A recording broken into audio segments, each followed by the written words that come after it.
Introduction of issuing control. Control of goods received cannot be effective unless storerooms are kept locked, and authority and control over the merchandise are delegated to one person.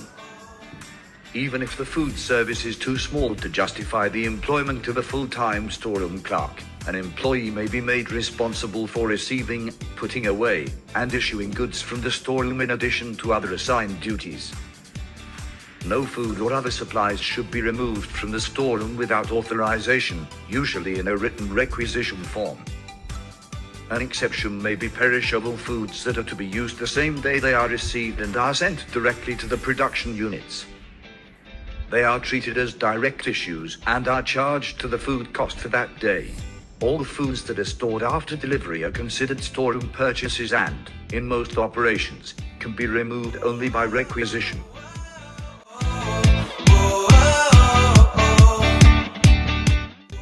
The objectives of the issuing system. Limit access to storage areas to authorized staff members only. Match items were removed from storage with actual production requirements and items sold. Assess the quantities and costs of products removed from storage. Issuing procedures.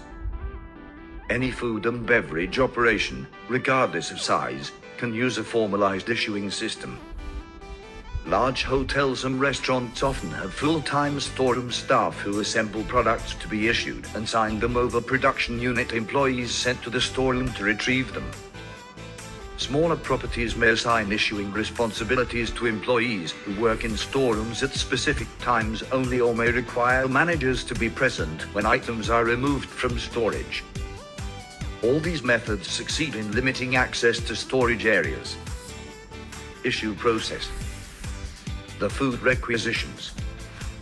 The food requisition form can be used by properties with a manual issuing system.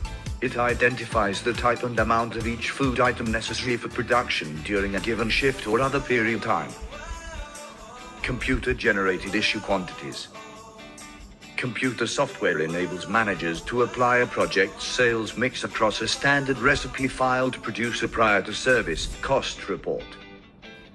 A byproduct of this costing tactic is a complete list of all ingredients quantities required to satisfy the demand for a planned menu.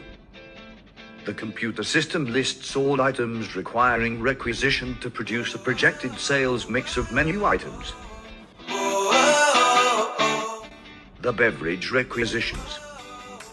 The necessary procedures for issuing food also apply to beverages. However, since beverages, by their nature, are very susceptible to employee theft, there are several additional concerns in transferring beverages from storage to production areas. Special procedures incorporated into beverage issuing can reduce the possibility or frequency of employee theft. Establishing bar inventory levels. Established for each type of liquor and wine kept in behind the bar storage areas.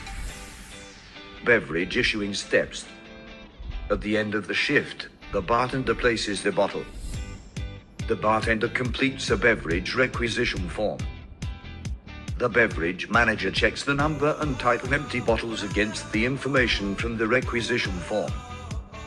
Takes the empty bottles and the form to the storage area and replace them with the full ones, and sign or issued by section of the sheet. Empty bottles disposed of. The total cost in the beverage cost percent calculation of the requisition form completed by the management or accounting. Bottle marking. Bottle marking identifies a bottle of liquor or wine as house property, and it may also note information about the bottle's cost and date of issue. Easier to keep track of the rotation of the bottles behind the bar. The marking can be adhesive black label or stamp with a logo or symbol difficult to duplicate. It helps supervisory staff ensure that all bottles belong to the property.